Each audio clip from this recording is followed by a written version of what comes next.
Hello बच्चों, कैसे हो? होप करता हूँ एकदम बढ़िया होगे। मैं भी एकदम बढ़िया हूँ।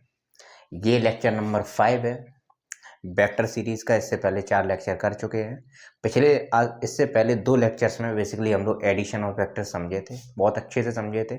इससे पहले वाले लेक्चर्स में हम लोगों ने उसका अच्छा खासा प्रॉब्लम्स किए थे, मज़ा आया था उसमें भी। आज बेसिकली रिजोल्यूशन ऑफ वेक्टर पढ़ने वाले हैं। क्या है ये रिजोल्यूशन ऑफ वेक्टर? सबसे पहले तो ये समझो, ये बहुत ज़्यादा इंपॉर्टेंट है। मैंने कहा बहुत ज़्यादा इंपॉर्टेंट, मतलब बहुत ज़्यादा इंपॉर्टेंट है। इसका वेक्टर कंपोनेंट फॉर्म में तोड़ना, इन चीज़ों को, ये रिजोल्यूशन ऑफ वेक्टर के अंतर्गत आता है। समझते हैं रिजोल्यूशन ऑफ वेक्टर होता क्या है। Breaking a vector into components, breaking a vector into components is called resolution of vector।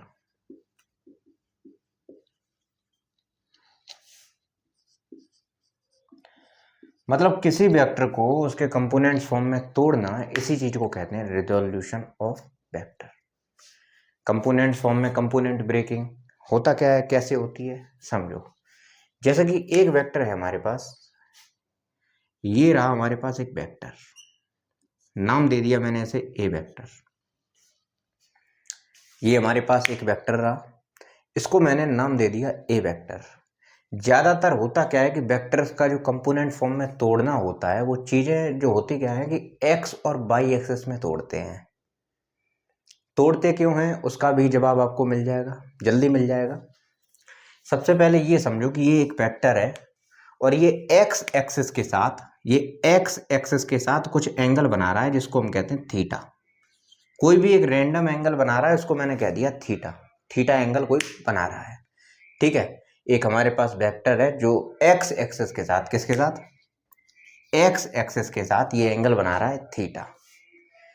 समझ में आता है कि भाई इसको वेक्टर फॉर्म में तोड़ते, कंपोनेंट फॉर्म में तोड़ना कैसे है। तोड़ने का मतलब क्या है, सबसे पहले तो आपको एक टॉर्च लेनी है, लेनी नहीं है, बस समझो। जैसे मान लो ये हमारे पास एक टॉर्च है, लाल कलर की टॉर्च। कैसी? लाल कलर की टॉर्च।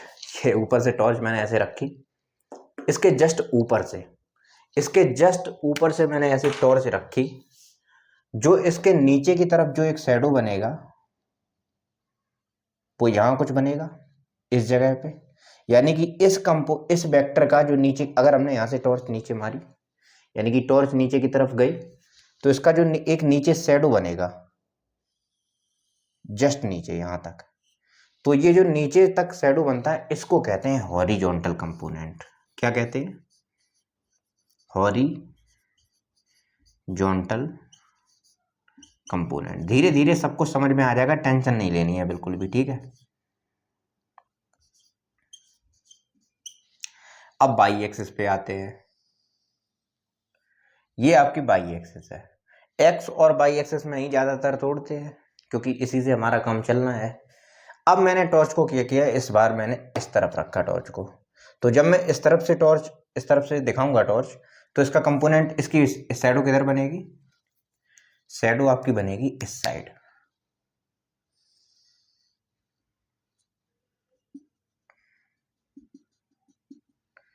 इस साइड शैडो बनेगी।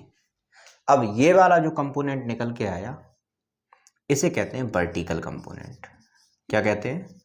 Vertical component. समझ गए? एक होता है हमारे पास हॉरिजॉन्टल कंपोनेंट, एक होता है हमारे पास वर्टिकल कंपोनेंट। अगर ये हमारे पास ए है, तो इसी चीज को हम लोग ए एक्स या फिर सिंपली एक्स भी बोलते हैं, ठीक। वर्टिकल कंपोनेंट की बात करें, इसे हम लोग ए वाई या फिर सिंपली वाई भी कहते हैं। टेंशन नहीं लेनी है बिल्कुल, एक एक चीज समझ में आएगी, कोई टेंशन नहीं लेनी है, ठीक है। एक हमारे पास ये कंपोनेंट आया एक्स कंपोनेंट, एक हमारे पास वाई कंपोनेंट आया। एक्स कंपोनेंट को हम लोग ए एक्स या फिर एक्स कह सकते हैं, बाई कंपोनेंट को हम लोग ए बाई या फिर बाई कह सकते हैं। अब ये कंपोनेंट फॉर्म में तोड़ का रहे हैं और फिर इस वेक्टर का क्या होगा ये समझो। जैसे कि सबसे पहले, अच्छा इसको सबसे पहले नोट कर लो, मैं इसको थोड़ा बिगाड़ना चाहता हूँ। नोट कर लिया? अब मैं इसको बिगाड़ रहा हूँ।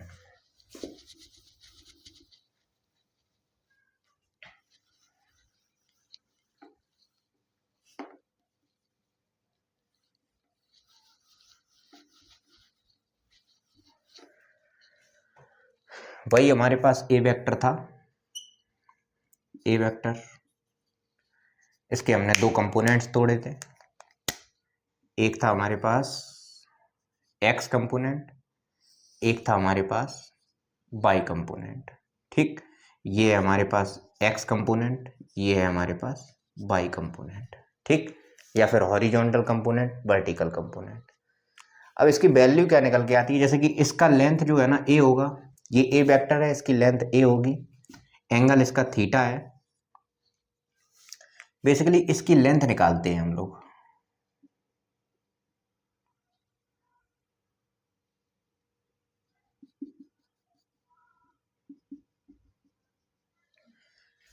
अगर हमने इस वेक्टर को ए एक्स कंपोनेंट और वाई कंपोनेंट में तोड़ दिया तो इस वेक्टर का काम खत्म हो जाता है। फिर इस वेक्टर को, क्योंकि ये रैंडमली एंगल बना रहा है थीटा कहीं भी, अब कोई एंगल जो एक्स एक्सिस पे या वाई एक्सिस पे जो चीज़ें बनती हैं उसे तो सॉल्व करना आसान है। अब मान लो कोई वेक्टर ऐसे रखा है, जैसे किसी बॉडी पे फोर्स लग रहा है ये 30 न्यूटन, मान लो इधर पे लग रहा है, इधर पे लग रहा है, इधर पे लग रहा है, इधर पे लग रहा है। तो अगर आपको याद हो, इससे पहले वाले वीडियो में हमने एक ऐसा सवाल भी करवाया था, उसमें कितनी चीज़ें आसान हो गई थी। ये 30 है, ये 50 है, इस तरह से कोई सवाल था ना, ये 40 था, ये 20 था, यही कोई सवाल था, है ना। तो ये बेसिकली सीधा मैंने इसको सिंपली कर दिया था कि 50 में से 30 गया तो 20 न्यूटन इधर की तरफ लग रहा और 20 न्यूटन नीचे की तरफ नेट लग रहा। अब मान लो इसी की जगह पे मैं आपको दूं कि नहीं 30 न्यूटन इधर नहीं लग रहा है, 30 न्यूटन इधर लग रहा है, तब दिक्कत हो जाएगी ना। 30 न्यूटन इधर लग रहा है, अब मान लो ये फोर्स यहाँ पे थी तो हमने इसको सीधा कैंसिल आउट कर दिया, 180 डिग्री एंगल बना रहा था। अब ये 180 डिग्री एंगल तो बन नहीं रहा है, तो फिर वो वाली कहानी तो हमारी बन नहीं पाएगी। तो इसीलिए हम लोग इसको एक्स कंपोनेंट यानी कि इस वाले कंपोनेंट में और इस वाले कंपोनेंट में तोड़ते हैं, ताकि ये कैसे भी एक्स और वाई पे आ जाए तो हमारा काम आसान हो जाएगा। समझ रहे हो? ये वाला वेक्टर फिर कंपोनेंट में तोड़ने के बाद ये वाला वेक्टर खत्म हो जाता है, फिर इसका कोई मतलब नहीं रहता। समझ गए? तो होप करता हूँ समझ में आया होगा, ये चीज समझ में आई होगी एटलीस्ट कि हम लोग इसको कंपोनेंट फॉर्म में तोड़ गए रहे हैं। ठीक है, इसको बिगाड़ दिया।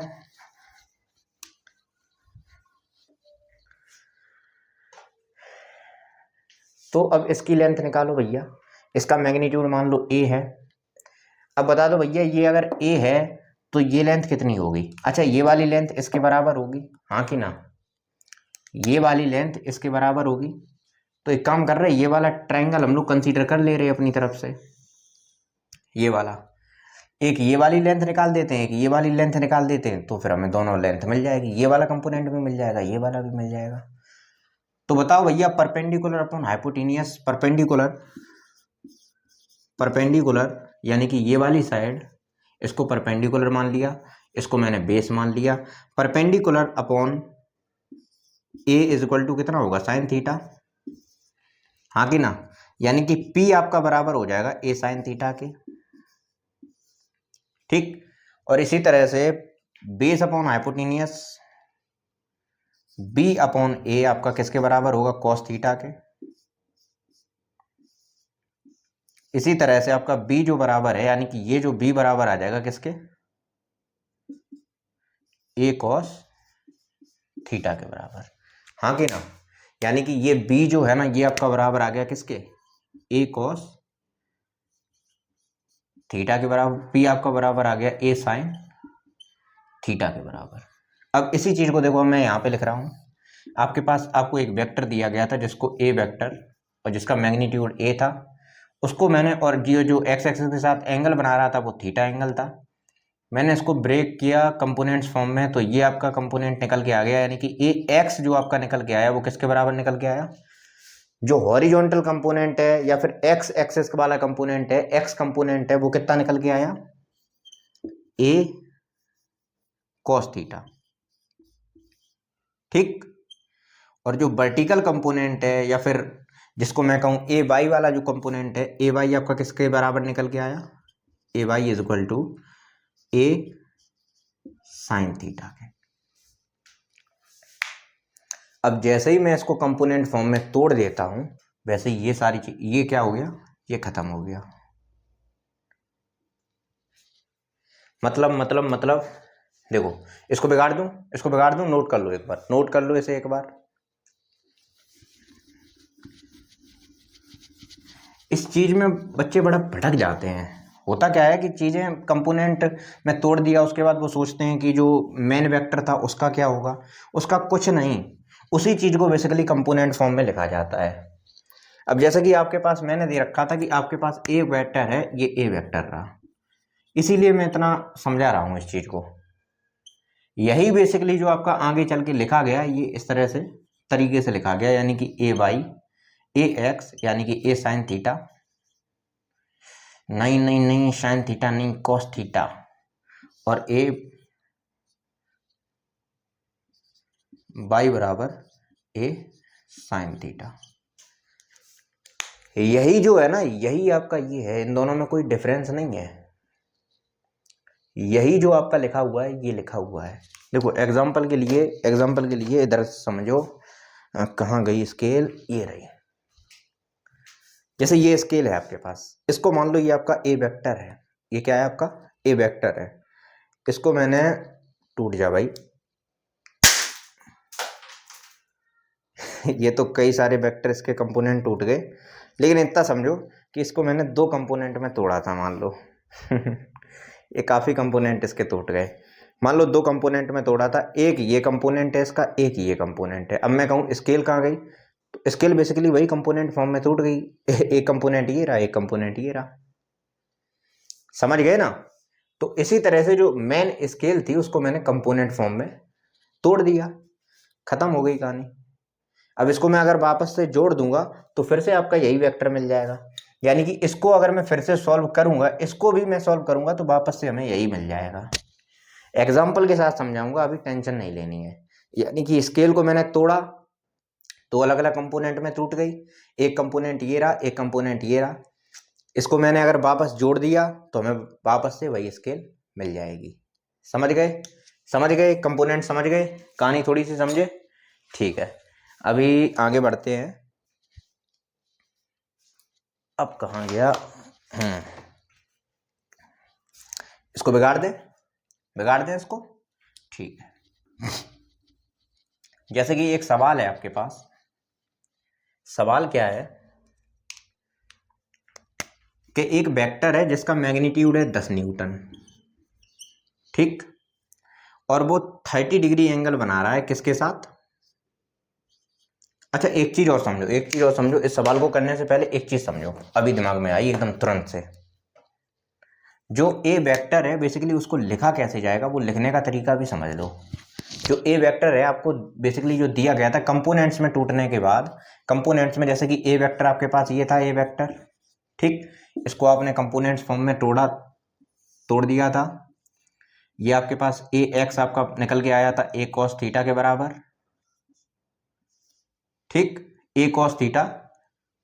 अगर इसको वेक्टर फॉर्म में लिखूं तो ये आपका आई कैप हो जाएगा, क्योंकि एक्स एक्सेस वाली डायरेक्शन को मैं क्या कहता था, आई कैप, ठीक। अगर ए एक्स वेक्टर कहूंगा, अगर वेक्टर ना लगाऊं, मैग्नीट्यूड की बात करूं, तो मैग्नीट्यूड आपका इतना निकल के आएगा, ठीक।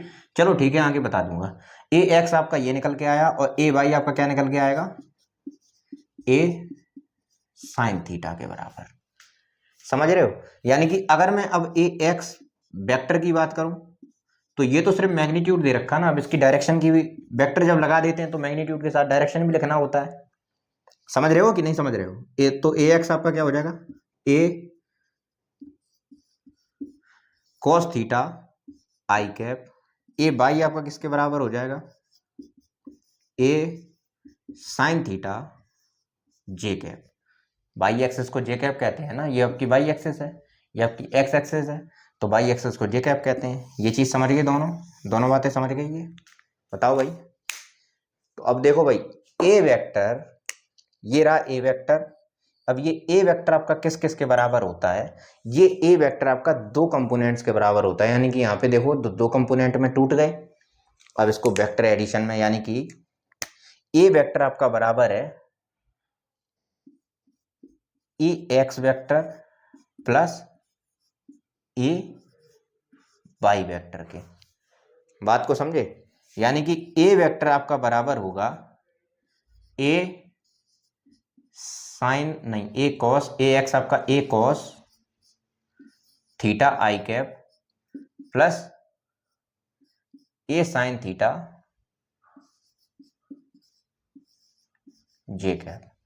ये चीज समझ गए, ये चीज समझ गए। एग्जाम्पल के साथ और ज्यादा मजा आ जाएगा, टेंशन नहीं लेनी बिल्कुल भी, एग्जाम्पल के साथ एकदम क्रिस्टल क्लियर हो जाएगा। अभी इसका एग्जाम्पल दे रहे, इसको नोट करो, पहले नोट कर लिया, ऐसे बिगाड़ दूं, बिगाड़ दूं, ठीक है।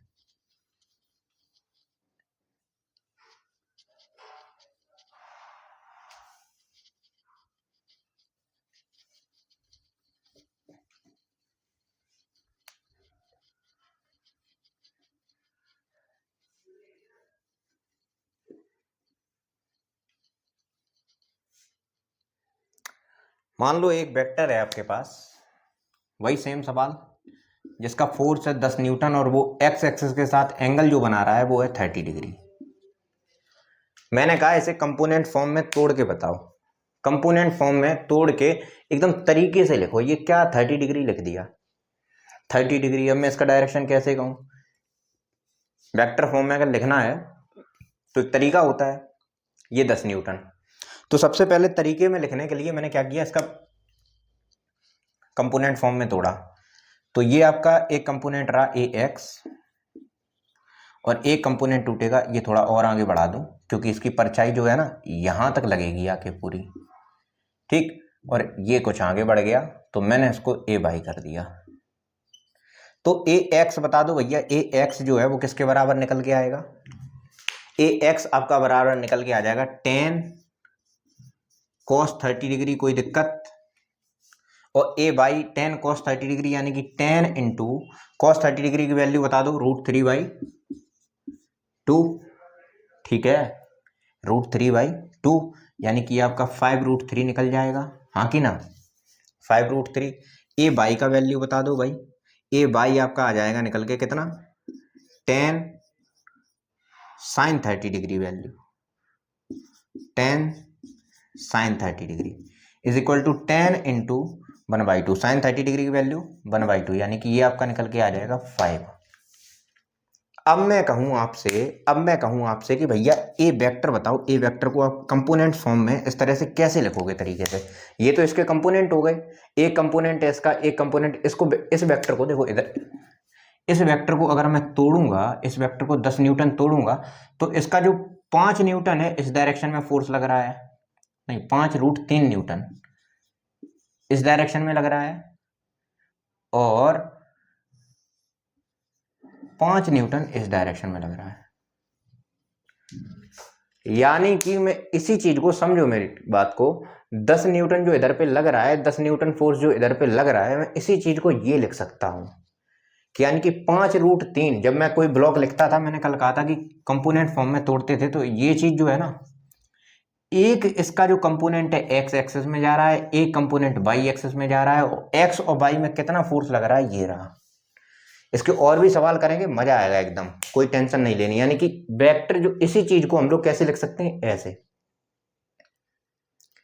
एक कंपोनेंट है एक्स एक्सिस में और दूसरा कंपोनेंट जो वाई एक्सिस का कंपोनेंट है वो 5 न्यूटन वाई एक्सिस में फोर्स लग रहा है, और 5√3 न्यूटन एक्स एक्सिस में फोर्स लग रहा है। इसकी बात करें तो, क्योंकि ये दोनों तरफ फोर्स लगा रहा है ना, एक्स में भी जा रहा है और वाई में भी जा रहा है, तो इसीलिए दोनों का जो, अब वाई में कितना फोर्स लग रहा है वो ये रहा, एक्स में कितना फोर्स लग रहा है वो ये रहा। बात को समझे, समझे थोड़ा, बात को समझे कि नहीं समझे। तो ए वेक्टर आपका किसके बराबर आ जाएगा, ए X I cap, A X I cap plus A Y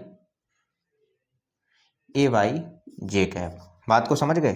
तो ए वेक्टर बराबर आपका निकल के आया किसका, 5√3 आई कैप, एक्स एक्सिस वाला 5√3 है, प्लस ए वाई वैल्यू कितनी निकल के आई, ए वाई वैल्यू आपकी निकल के आई 5 जे कैप। मेरी बात को समझो, मेरी बात को समझो। ये जो यहाँ पे मैंने ऐसे सादा सादा लिख दिया था 10 न्यूटन फोर्स 30 डिग्री पे एक्स एक्सिस के साथ। अच्छा आपने एक चीज़ देखी होगी कि एक जगह पे गए होगे 5 स्टार में खाना खाने, वहाँ पे जाओ एकदम तरीके से चीज़ें सामने रखी जाती हैं। अब इसमें और इस इंफॉर्मेशन में ज़्यादा कोई अंतर नहीं है, बस इसको मैंने तरीके से लिख दिया, आई कैप जे कैप डायरेक्शन आयरेक्शन सारी चीज़ें बता के एकदम तरीके से। अब उसमें मैंने कह दिया 10 न्यूटन और 30 डिग्री एंगल बना रहा है एक्स एक्सिस के साथ, लेकिन इसी चीज़ को आपको तरीके से रखना तो फिर ऐसे लिख दो। समझ रहे हो? यानी कि ये जो है ना, एक होता है ढाबे वाला खाना, हालांकि वो भी टेस्टी होता है, उसमें भी कोई दिक्कत नहीं होती। ढाबे का जो खाना होता है उस पर क्या होता है, अरे वही ढाबे जो हाईवे के किनारे होता है वो भी अच्छा खाना देते हैं, लेकिन वो लोग क्या करते हैं कि खाना ले आए सीधा आपके सामने ऐसे रख दिया। अब 5 स्टार में जाओ एकदम, वहाँ पे चीज़ें थोड़ी होती हैं, फॉर्मेलिटीज़ होती हैं, समझ रहे हो?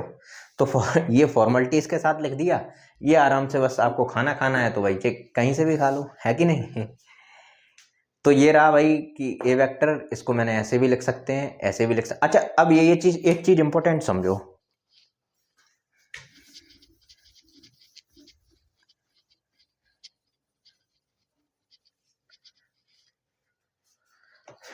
इससे हम कंपोनेंट फॉर्म में तोड़ के ऐसे तो ले आए, अब दोबारा यहां से लेके यहां पे जा सकते हैं क्या? तो बिल्कुल जा सकते हैं। देखो जब तक ये चीज़ आपको समझ में नहीं आएगी तब तक ये रिलेशन आपको समझ में नहीं आएगा, तो इसीलिए मैं इस पर इतना थोड़ा टाइम दे रहा हूँ, ताकि कंपोनेंट ब्रेकिंग बहुत इंपॉर्टेंट टॉपिक है ये।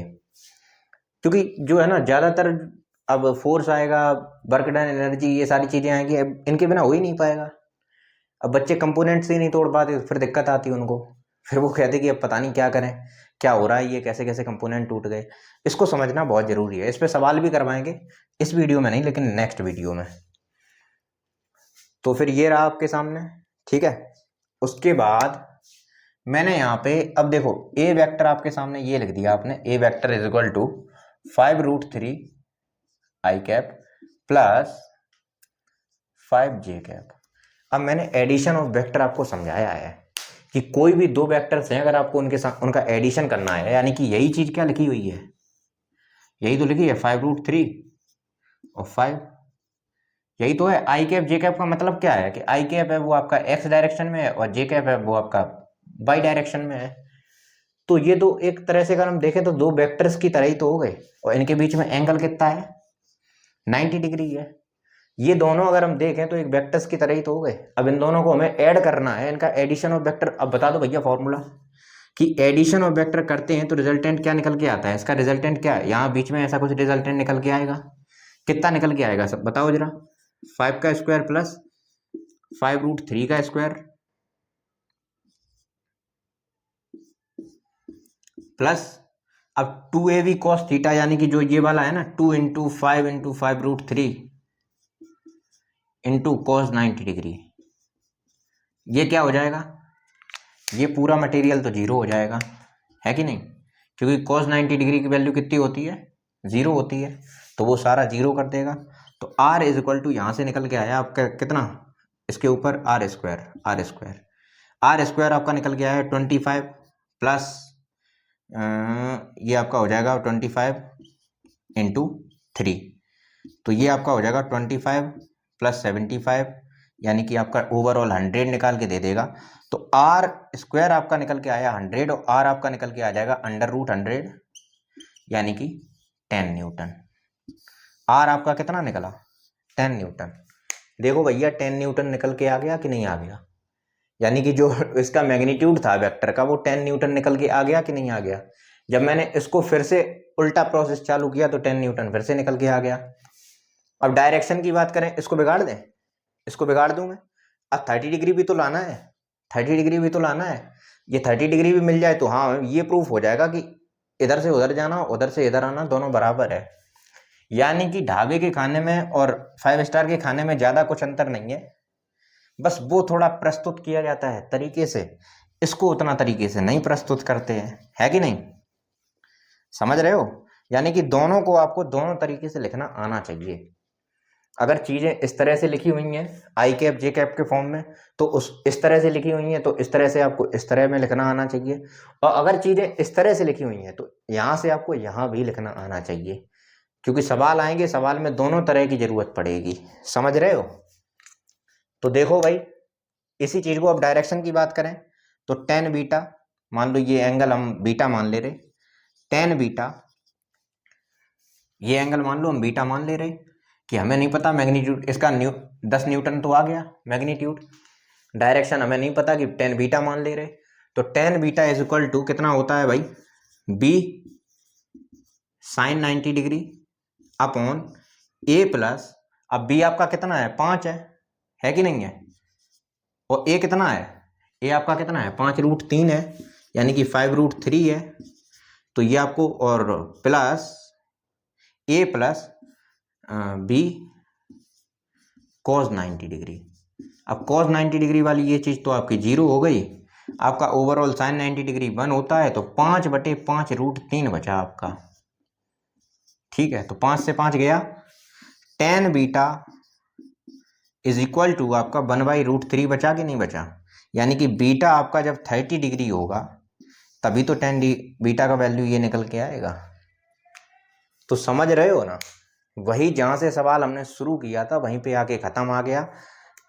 आपका मैग्नीट्यूड कितना निकला, रिजल्टेंट वेक्टर कितना निकला 10 न्यूटन, और डायरेक्शन भी क्या निकला 30 डिग्री पे, और वही चीज़ हमने ऐसे लिखी थी, ये चीज़ें दोनों आपस में बराबर हैं, यानी कि अगर मैंने आर वेक्टर का magnitude is equal to 10 newton with 30 degree with X axis, चाहे ये लिख दो, ये आपकी बराबर है किसके साथ, अब मैं इसको बराबर इसलिए लिख रहा हूँ क्योंकि ये चीज़ आपको समझ में आ जाए कि उसमें उसमें अंतर नहीं है। 5√3 I cap plus 5 J cap, ये दोनों चीज़ें आपकी क्या है, सेम है, ये दोनों चीज़ें आपकी क्या है, सेम है। बस इसको लिखने के लिए हमें वर्डिंग का थोड़ा इस्तेमाल करना पड़ता है, और इसको लिखने के लिए आप मैथमेटिकल तरीके से भी लिख सकते हो। ठीक है, बात को समझ गए, समझ गए, अच्छे से समझ गए, नोट कर लो, ये सारी चीज नोट कर लो इसे। अब ये तो थी 2D की कहानी, अब 3D की कहानी समझो। 3D मतलब कंपोनेंट आपके 3D में कैसे टूटेंगे, जब एक्स वाई और जेड एक्सिस भी शामिल हो जाती है तब चीज़ों के साथ क्या होगा, कैसे उन सवालों को सॉल्व करेंगे, समझो पूरी कहानी।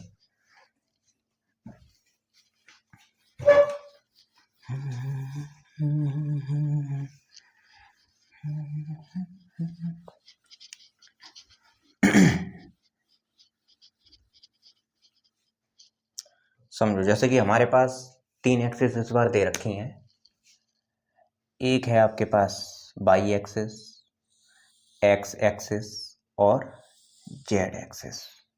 ठीक, ये आपकी जेड, ये है आपकी एक्स और ये है आपकी वाई एक्सिस। अब यहाँ से मैंने एक वेक्टर दिया, एक्स वाई और जेड बेसिकली होते कैसे हैं समझो। अच्छा समझाते हैं, एक वेक्टर मैंने यहाँ से ऐसे ड्रॉ कर दिया, ए वेक्टर। ठीक, ये भी कोई भी एक वेक्टर है जो एक्स वाई जेड यानी कि 3D मॉडल में आपका बनता है। ठीक, समझो इसकी कहानी समझो पहले कि बेसिकली 3D होता कैसे है। मैं कुछ बनाने की कोशिश करता हूँ इसको इस तरह से, समझो। ये जो आपको दिख रहा है ये स्ट्रक्चर, ये 3D का है। ये देखो एक्स वाई प्लेन और ये आपका जेड प्लेन भी आ गया इस तरह से। ये जो स्ट्रक्चर आपको दिख रहा है ये आपका एक्स वाई जेड प्लेन है। अब इसमें जो मैं वेक्टर डाल रहा हूँ इस तरह से वेक्टर, वो बेसिकली ऐसा कुछ वेक्टर दिख रहा है। इस तरह से मैंने कोई वेक्टर बना दिया ऐसे, ठीक, इस तरह से। ये बीच में यहाँ पे कोई पॉइंट रखा हुआ है, ये वेक्टर इस तरह से, जो एक्स एक्सिस के साथ ये कुछ अलग एंगल बना रहा है, वाई एक्सिस के साथ कुछ अलग एंगल बना रहा है, जेड एक्सिस के साथ कुछ अलग एंगल बना रहा है। ठीक है, अब मैं अगर एक्स वाई प्लेन की ही बात करता तो एक्स वाई प्लेन आप ऐसे मान लेते इस तरह से, ये है आपका एक्स वाई प्लेन, यानी कि 2D की जब मैं बात कर रहा था तब इसकी कर रहा था, है कि नहीं। इसमें मैं ऐसे कोई ना कोई ऐसे वेक्टर बना देता था, बीच में मैं ऐसे कोई भी रैंडम एक वेक्टर बना देता था कि ये वेक्टर ए है, बी वेक्टर, सी वेक्टर, इस तरह से। अब 3D में मुझे ऐसे ऐसे वेक्टर बनाने पड़ रहे, यानी कि 3D में उनको हाइट भी देनी पड़ रही। पहले कैसे होता था, पहले सिर्फ ऐसे इनके पैरेलल इस तरह से वेक्टर बना देते थे। अब 3D में मुझे इसको थोड़ी हाइट भी देनी पड़ रही, इस तरह से वेक्टर बनाना पड़ रहा। ठीक है, ये आपका एक्स वाई प्लेन है, दिख रहा है, फील आ रहा है इस चीज़ का। ये आपका एक्स वाई प्लेन है, पहले इसी प्लेन में ही वेक्टर बनाते थे कि ये ए वेक्टर बना दिया, बी वेक्टर बना दिया, सी वेक्टर बना दिया। अब आपका 3D प्लेन आ गया, यानी कि इसको हाइट भी देनी पड़ेगी, यानी कि अब जो वेक्टर यहाँ से जो लेटा हुआ था उसको थोड़ा उठना भी पड़ेगा। इस बार वो जेड एक्सिस के साथ भी कुछ ना कुछ एंगल बनाएगा। बात को समझ गए, समझ गए, चलो ठीक है। तो मैंने जैसा कि समझा, अब इसमें बोर्ड के साथ तो ये चीज़ें समझनी मुश्किल है, लेकिन तब भी मैंने आपको फील करवाया कि कैसे चीज़ें दिखती हैं। ये आपका अल्फा एंगल मान लो, एक्स एक्सिस के साथ जो इस वेक्टर ने एंगल बनाया वो अल्फा है, वाई एक्सिस के साथ जो एंगल बनाया वो बीटा है, और जेड एक्सिस के साथ जो एंगल बनाया उसे मैं गामा कह दूंगा। ठीक, अल्फा बीटा गामा, तो ये 3 एंगल बना रहा है। अब बात करते हैं कि ए एक्स कंपोनेंट, जैसे कि वहां पे ए एक्स कंपोनेंट होता था 2D में, तो उसे हम लोग क्या कहते थे, ए एक्स कंपोनेंट किसके बराबर आता था, ए कॉस थीटा के। ए वाई कंपोनेंट किसके बराबर आता था, ए साइन थीटा के। लेकिन यहाँ पे क्या चीज़ें हैं, यहाँ पे ऐसा है कि यहाँ पे जो ए एक्स कंपोनेंट है वो आपका ए कॉस एक्स के साथ कितना एंगल बन रहा है, अल्फा, यानी कि ए कॉस अल्फा के बराबर। ठीक, ए वाई की बात करें तो ये आपका ए साइन नहीं, ये भी आपका ए कॉस बीटा। वाई के साथ एंगल क्या बन रहा है, beta, beta beta beta, beta कहाँ गया, नहीं नहीं नहीं नहीं, वाई के साथ एंगल बन रहा है बीटा। ठीक, ए कॉस बीटा। इसी तरह से जेड के साथ का एंगल क्या बन रहा है, ए जेड, ये आपका बन रहा है ए कॉस गामा। समझ रहे, इसी को अब जैसे हम वेक्टर फॉर्म में, कोई एक वेक्टर है हमारे पास, ये वेक्टर दे रखा था, इसी को अगर मुझे वैसे लिखना है कि A vector is equal to, तो कैसे लिखेंगे, A vector is equal to A X I cap plus A Y J cap plus A Z K cap. अरे जैसे 2D में लिखते थे, बस इसमें अलग से एक साइड और जुड़ गई, है कि नहीं।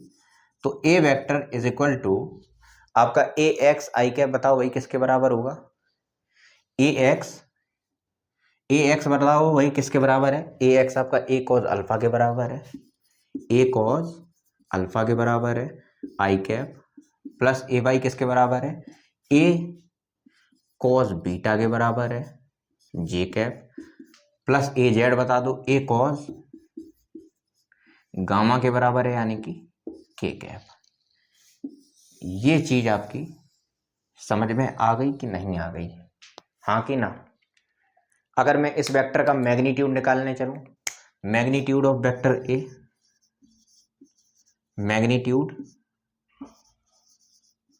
ऑफ ए वेक्टर क्या निकलेगा, तो मैग्नीट्यूड आपका इस तरह से निकलेगा, किस तरह से, कि जो आपका A X is equal to under root जो आपका ए एक्स है उसका whole square plus A Y है उसका whole square plus A Z है उसका होल स्क्वायर। ठीक, अब इसको खोल के लिखना चाहो तो ऐसे भी लिख लो, ए एक्स आपका किसके बराबर है,